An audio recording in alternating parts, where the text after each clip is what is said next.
It's the Big Jujitsu Show, a member of the Pod Bros Podcast Network. Don't forget to go to podbros.com.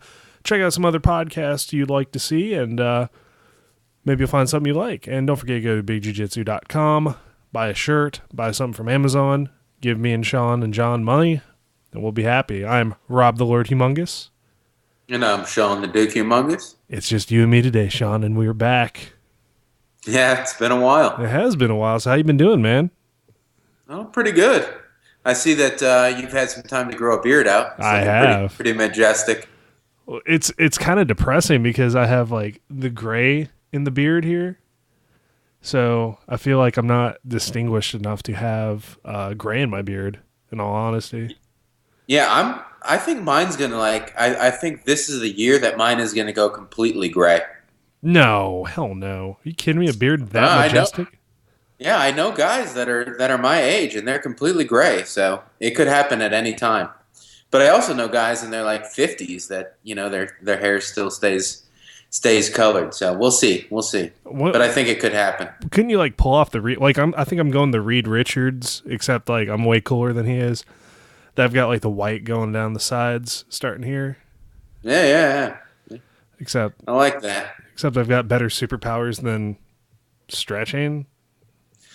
Yeah, and the funny thing is, you know, like you can find any article on the internet. Something popped up in my feed this week that said beards are going out. I'm like, whatever, beards are never going out. I think the hipster beard is going out. That's what you know what I'm talking about, like the bigger than than it has to be type beard.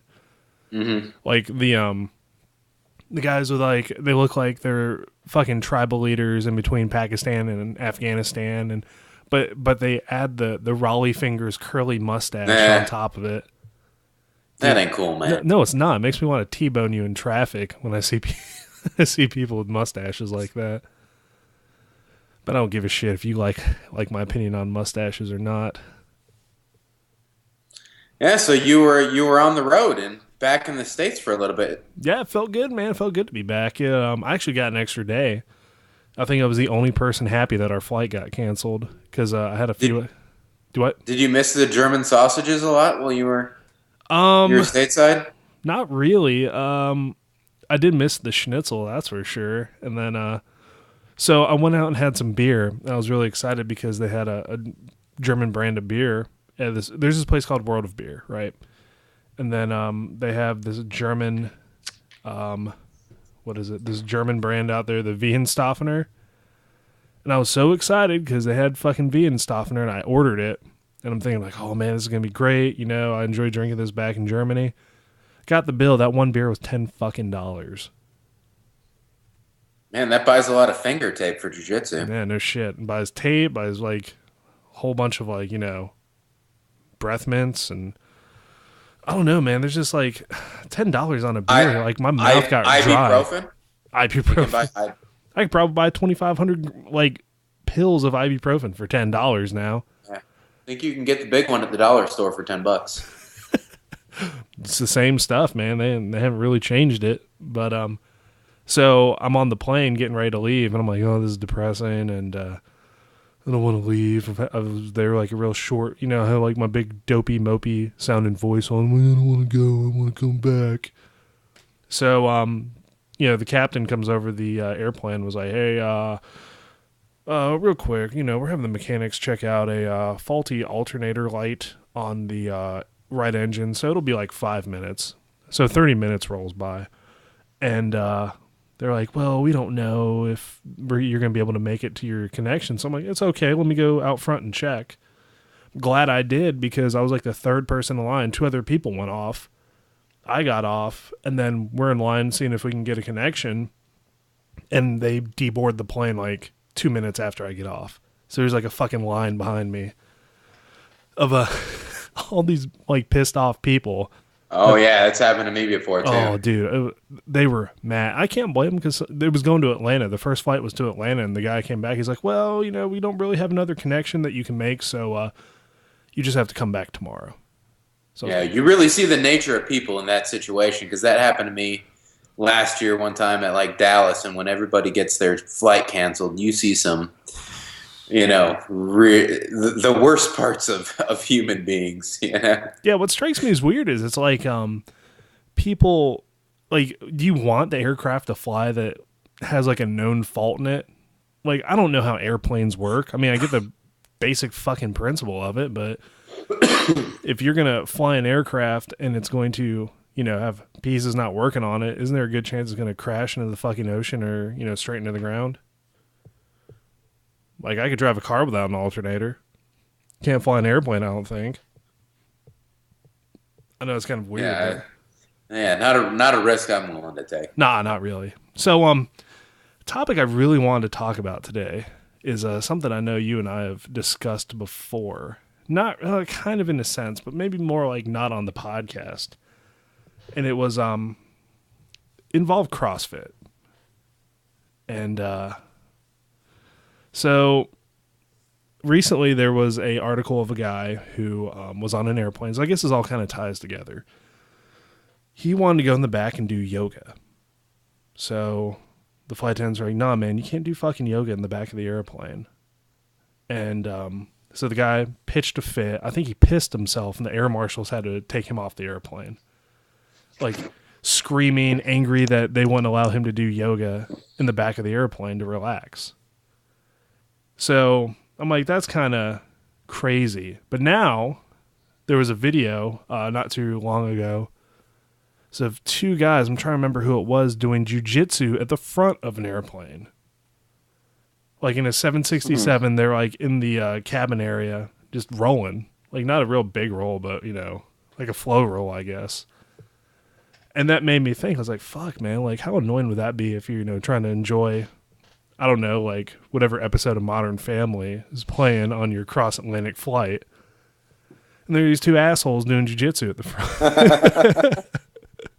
I mean, like, for me, I'd be like, yeah, dude, tag me in. Let me go. Like, let's do jiu-jitsu together. Like, I'm cool with it. However, like, it almost seems to be, because also there was like a social media thing, too, where the guy was like, we talk about not being CrossFitters, but we're just as bad as CrossFitters.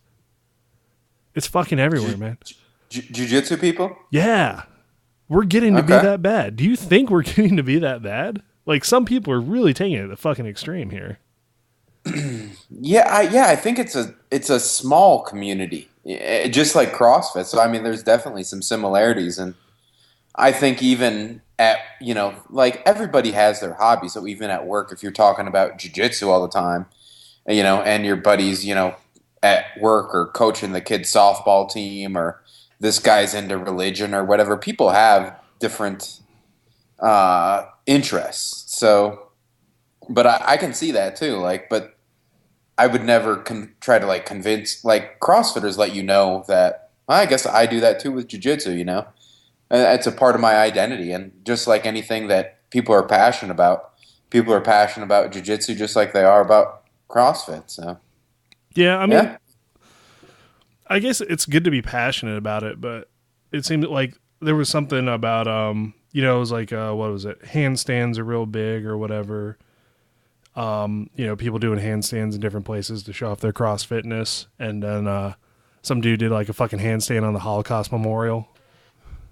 I was like, holy fuck, are you serious? It's like, but I don't know. I don't think we've hit that point, man. But it's just kind of like, dude, should you be doing jiu-jitsu at the front of an airplane? Should you be doing yoga at the back of an airplane? Is the joke soon going to be a vegan, a CrossFitter, an atheist, and a Brazilian Jiu-Jitsu practitioner walking to the bar? And the only reason we know is because they told everybody within 2 minutes. Like, there is that similarity, and that's part of your identity. I think those people that are passionate about jiu-jitsu. So yeah, there is a certain part of it because like. We not only just train it, like there's other shit that goes into it besides like, oh, I'm here, I got to show up and train. Like we buy gis, we think about like supplementary training, we have to worry about tournaments. Like there's a whole lot more to it, and it's weird too based on just talking to other people about it. Like had a full-blown conversation with some bartender at in Atlanta over it. Like he just wanted to know about it because guess what? I was wearing a Brazilian Jiu-Jitsu shirt because I think that's all that my fucking wardrobe is now. Is Brazilian Jiu-Jitsu shirts. Oh, and some Army t-shirts. That's about it. So, I don't know, man. Like, I feel kind of weird about it now because I don't want to be compared to CrossFit. Yeah, I don't either, but I think I don't talk about it really with somebody that doesn't understand because I know that's annoying. And it's annoying for me if somebody that talks about MMA and UFC and they don't train in the same way. So my friends are jiu-jitsu people that want to talk about that. I guess it makes sense then. Like, everybody wants to see your training.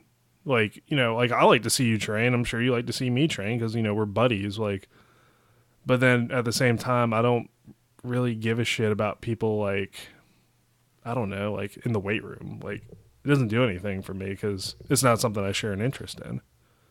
Yeah, and actually people like on my Facebook page, I got, 500 or 600 friends. And people that I haven't seen in a while, they'll be like, oh, man, like, and they don't even hit likes on my photos or whatever.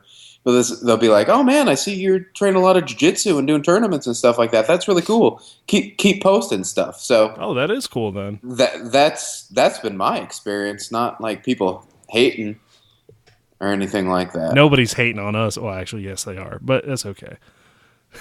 The big jiu-jitsu show gets hated on a few times. It's all right, though. Yeah, I brush off the haters pretty easily. Me too. Doesn't Taylor Swift have a song about haters?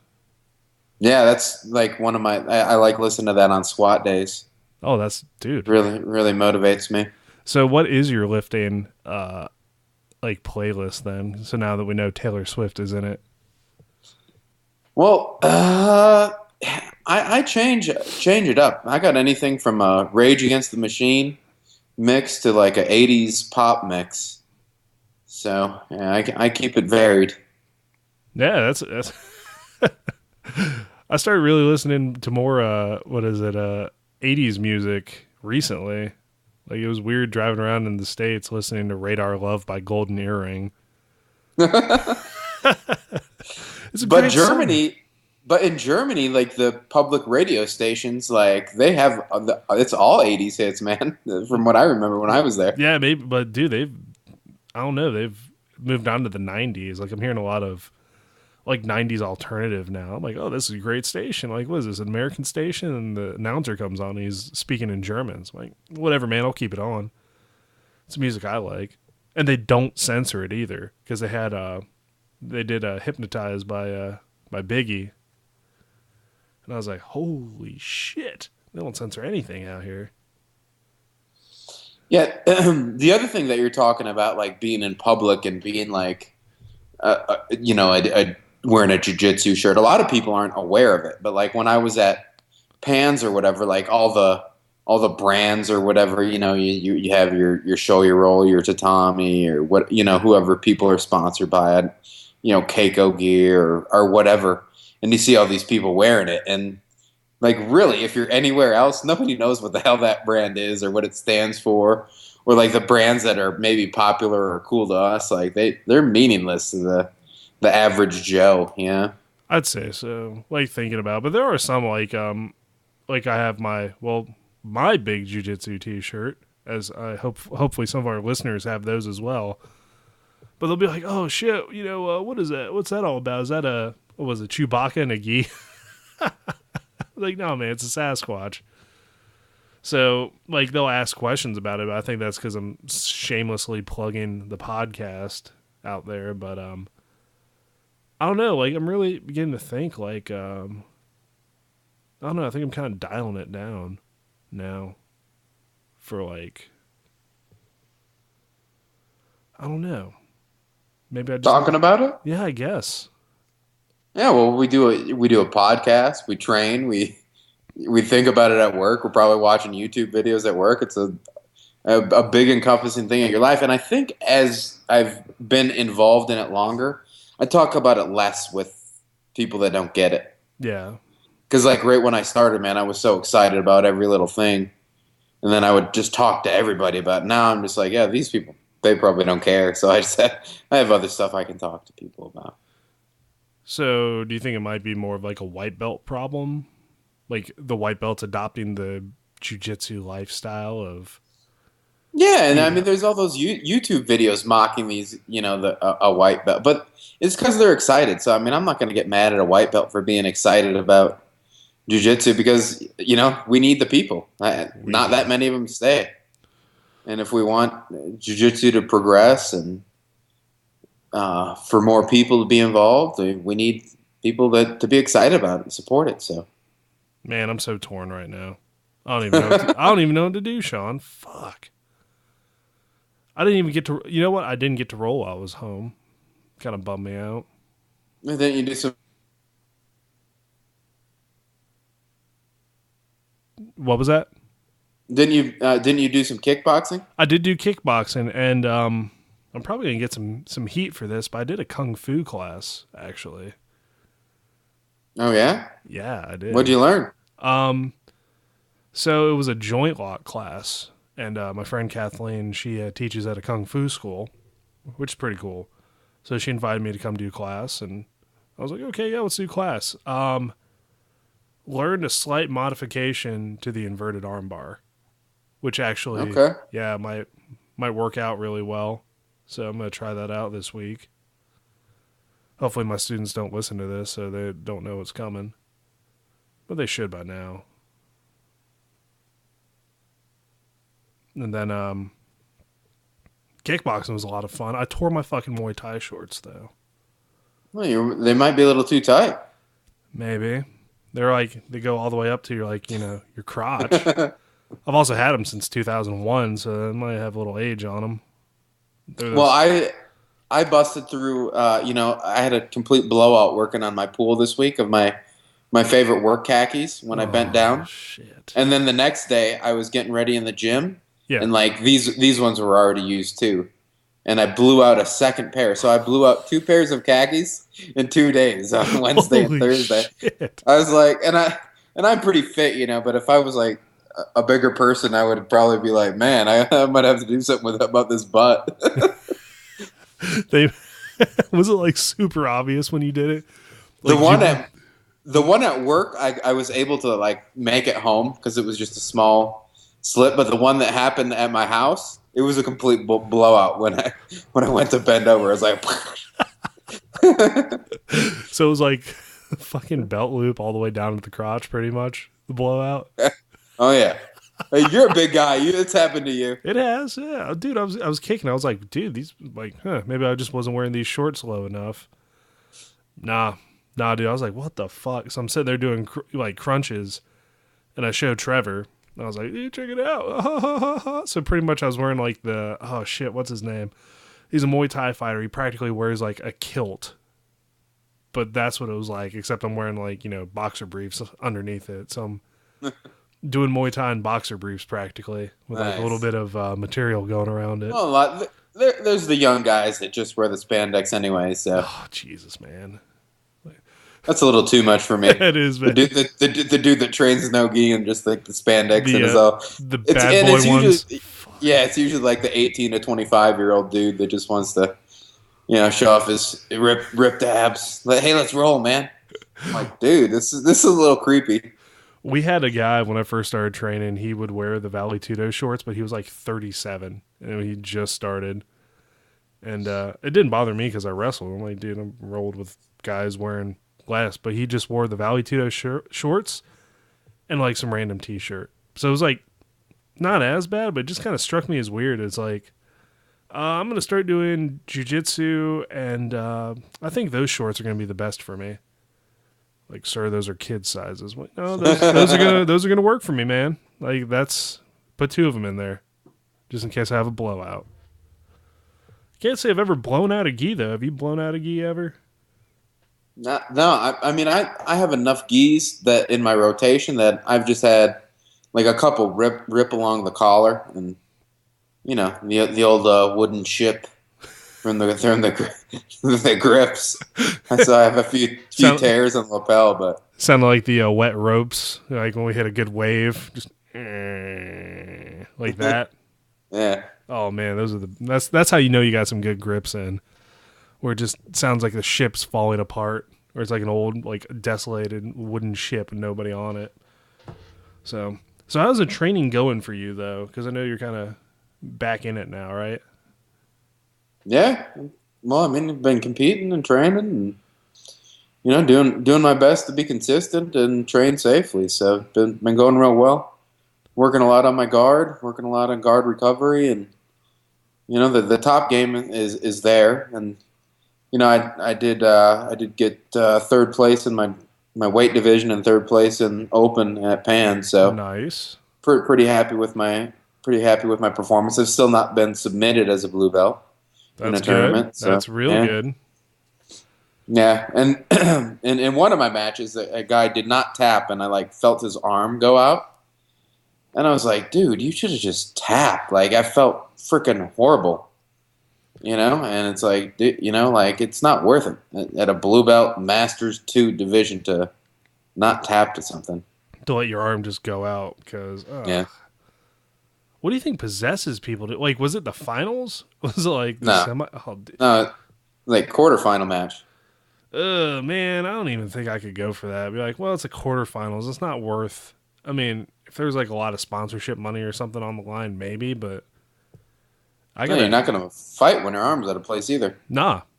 I mean, everybody wants to aspire to the whole like tucking the arm in your belt and like, let's keep fighting. Nah, dude, that shit hurts. Take my word for it. It hurts a lot. Like, broke my arm. I think we talked about on, me and my brother talked about on the podcast, broke my arm. That's probably the most painful thing that's ever happened to me in my life. And that's like including getting racked in the balls really hard at a Taekwondo tournament. Like, well, that'll go away. A bone fracture or whatever don't. Yeah, well, don't go away that quick. Oh fuck. No, well, it was a kick hard enough that I had to go to the doctor over it because even with a cup on, they were abnormally large from swelling. I mean, they're already abnormally large, but yeah, of course they are. Of course, man. This is our podcast. Of course, I wouldn't say otherwise. Like they're just, it's hard to find good geese. I'm just saying, but dude, that was the worst pain. Like I've never thrown up over getting kicked in the balls. I threw up over getting kicked in the balls. It was terrible. But yeah, no, there's no like pride, I guess. Maybe there is, maybe there isn't, but for me, there's like, I'd rather go home and be able to like eat my food with two hands than, come back and that's the other part. If you don't win, what's going to happen when you come back with your arm in a sling? Oh, how'd the tournament go? Looks like you got your ass kicked. You don't even have to tell people. You could have won second place, but you're the guy got his arm broken. Can't win that one. Oh, feel bad though. Feel bad for those guys. But so it seems we've got some good guests that are coming up, man. Yeah, who do we got coming on? Well, I talked to Mary Holmes. She just won Pans as well, purple belt, double golden open, and her weight class. And she trains in Chapel Hill, North Carolina. She said that she's not interested, so I'm going to have to try to, convince her a little bit more to come on the podcast. But well, everybody's a little bit interesting. A little bit, yeah. I was like, that's nice and all, but people said that we need to talk to you, so we want to talk to you. We have a 2-parter podcast coming up with the guys from Jujitsu After Dark. Okay. So we're going to do one part on the Big Jiu-Jitsu show, and then we're going to do the other part on the Jiu-Jitsu After Dark podcast. So that might be interesting. And we have the gentleman, I'm currently talking to him. He did, I'm going to mess up the pronunciation of the Nos Defions. New Defion. Is it New Defions? Thank you. I'm fucking terrible at speaking. I had 2 years of French in high school. Oh, as what is his name? Is it Alan Shebpro? It's Jeff actually. Jeff is gonna be. Is it Jeff Perez? It is. Okay. Yeah, I talked to him. He's actually in North Carolina as well. I had no idea, but shot him a message and he's interested in coming on the show as well. So I mean, yeah, I even snagged a pre-order of his T-shirt. Nice. Yeah, I got that same sticker from when we interviewed Kurt Osiander and his wife. Oh hell yeah! No, I think that's the first show your roll anything I've ever been able to get, like pre-order or anything. Yeah, nice. So I'm like, God damn it! I was getting pissed off because it wasn't working. I was like, I want if I want anything, I want that shirt, and then the Ryan Hall Dune gi. But nobody wants to give up any of their A4 Dune gis. Yeah. Hurts me, man. That's my unicorn. Everybody wants the illest. I want the fucking Dune. I don't give a shit if it's white or black. Maybe even the shirt. I'll take the shirt in extra large. Listeners, just send me a message about what you have, and we'll talk about it. We'll talk about it. But yeah. No, you go on the pages a lot, though. Was it? I like the enthusiasm of some people, but it kind of like hurts my feelings and kind of annoys me. But I was like, well, you saw the ones I was posting up. I thought they were pretty eye-catching. All of my requests for, if anybody's ever read or seen Dune, more specifically seen the movie Dune, the one with Kyle MacLachlan and Sting and all that. All I did was post up pictures talking about jiu-jitsu with these people, like, you know, in the movie. And I put a lot of work into asking for if anybody had a Dune A4. And I get responses like, well, would you be interested in a Classic 2.0 for like 200? I'm like, dude, I'm putting in a lot of effort into these posts. I'm not just going to roll over for like another just random gi. Even if it is a show you roll. But did you get the Transformer one? Yeah, actually, my buddy Tony got that one for me. I tried to order it myself. And, of course, they're sold out in 5 seconds. The first 5 seconds because I literally was waiting for it to populate and couldn't get it. So my buddy ended up hooking me up with one. So that was really nice of him. Tony's a good guy. But. So you should contact him, man. He's got some connections now in the show you roll. Oh, he does.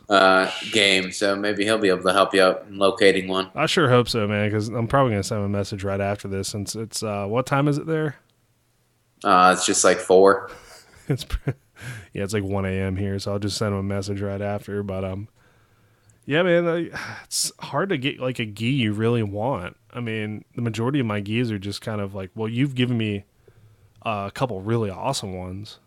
That like the Ninja Turtle one is my second favorite, with the show you roll being the first, obviously. But you got him right here next to me. In fact, yeah, man, that's a cool thing you can do for your buddies in jiu-jitsu. You know, like no matter how many gis that your buddy has, you can give him a gi, and you know he's going to be like, "Awesome, dude!" Thank you. Yeah. You know, if the guy with 50 gis is still going to be happy to get another one. Oh yeah, like I don't think I've ever seen anybody's like, well, fuck, I got another gi, unless it was like, unless you like have like a whole bunch, like show your rolls or like some really nice gis, and somebody buys you like a karate gi, thinking like here you go, man, I know you like gis, so I found this one, and hope to see you training in it. You take it out for the first run, and it just tears on you as soon as somebody puts you in a good cross collar choke. Oh my god, terrible idea. Well, hopefully I can find some good ones as well, as long as my wife doesn't know about it. So yeah, I'll keep an eye out for you. I'll ask some people. Appreciate it, man.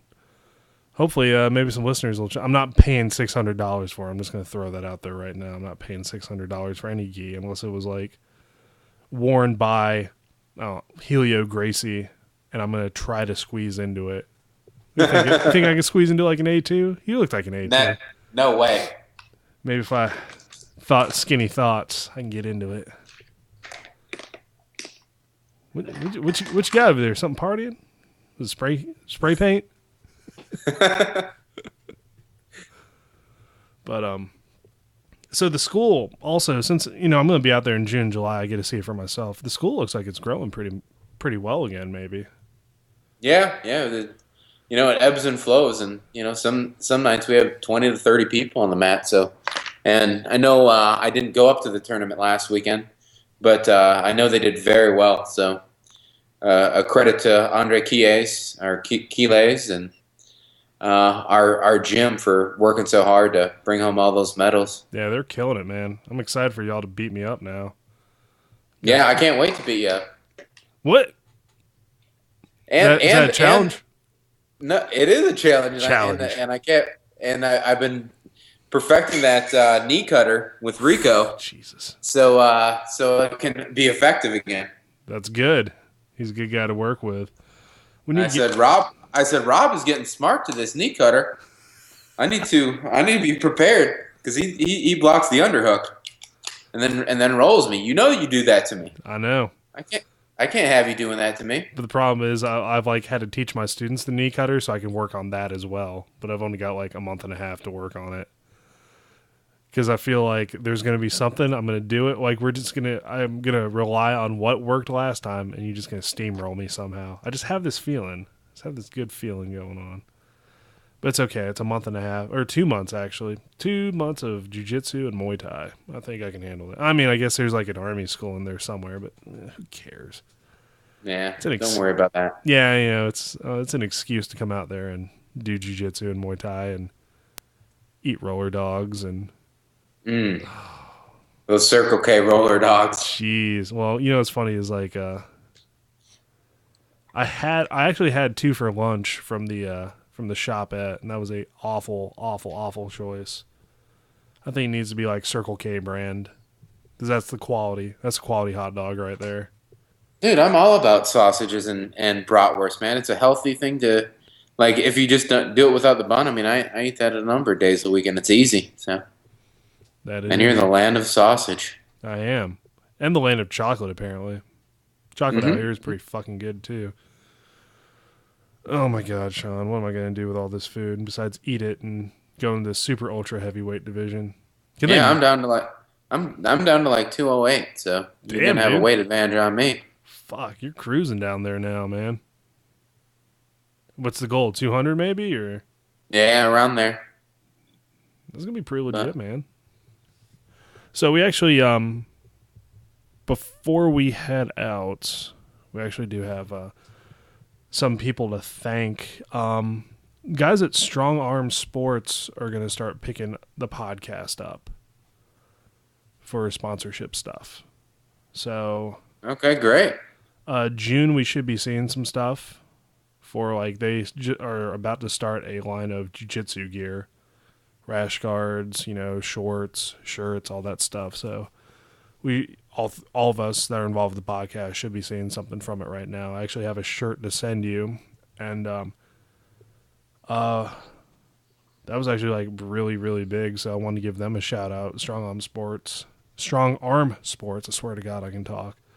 They've done a lot for like the lifting community as far as sponsoring athletes. So now they're trying to shift gears. They're trying to add on Brazilian Jiu-Jitsu, so I'm kind of interested to see how that's going to go, and it's kind of cool to be a part of something that's starting up like that. Which, hey, we're making it, Shawn. And then, unfortunately, so the big news we also had, which got shot down, was we were talking about being the commentators for Worlds for Sport Jiu-Jitsu International Federation, and unfortunately, they're going to go with the team that they had before. Oh, what? Yeah. Did you interview with that or with them and like? Oh, I talked with them. To us? Talked with them and they said no. Well, we'd be more interested with the people we've already had. So they just want plain interviews, I guess. They want no entertainment. So you know what, man? There's gonna be something out there for us, man. I promise you. Even if we have to hold our own super fights. What do you think of that? Yeah. Hey, I'm ready to do it. Let's move it on along and let's make it big. Let's make it a big jiu-jitsu invitational super fights. What do you think of that? Yeah, you just need to get back stateside so we can organize it. I think that's a very doable thing. That's going to be pretty cool. We're not going to try to compete with other ones, so we'll talk more about it. But I think that's something to be interesting. So we'll see what happens. Hey, and Mr. Kurt Osiander is getting his, I think, event going too. So we could maybe ask him if he would want our services. That's actually not a bad idea. So anybody who's listening to it, back the fuck off. We're asking first. All right. So before we head out, Shawn, you got anything you want to leave our loyal listeners with? No, just thanks for listening. It's good to be back and talk to you and talk about some jiu-jitsu stuff. So Heck yeah, it's always good, man. So we'll probably be doing a lot more since I'll be in the States for June and July. And I got some other stuff planned, so we'll see what works out, works out with that. So before I head out, don't forget to go to bigjujitsu.com, buy a shirt, buy a patch, click on the Amazon banner, buy some weird shit. Don't tell us what it is. Well, actually, we're going to see what it is anyways, but I'm not going to judge because, I buy weird shit on Amazon too. This is how I'm wearing these American flag pants right now. nice. Hell yeah. And don't forget to go to podbros.com. Check out some other podcasts. Like I said, there's something for everybody on that one. So, once again, thank you for listening to the Big Jiu-Jitsu Show. I'm Rob the Lord Humongous. And I'm Shawn the Duke Humongous. And we will catch you all next time.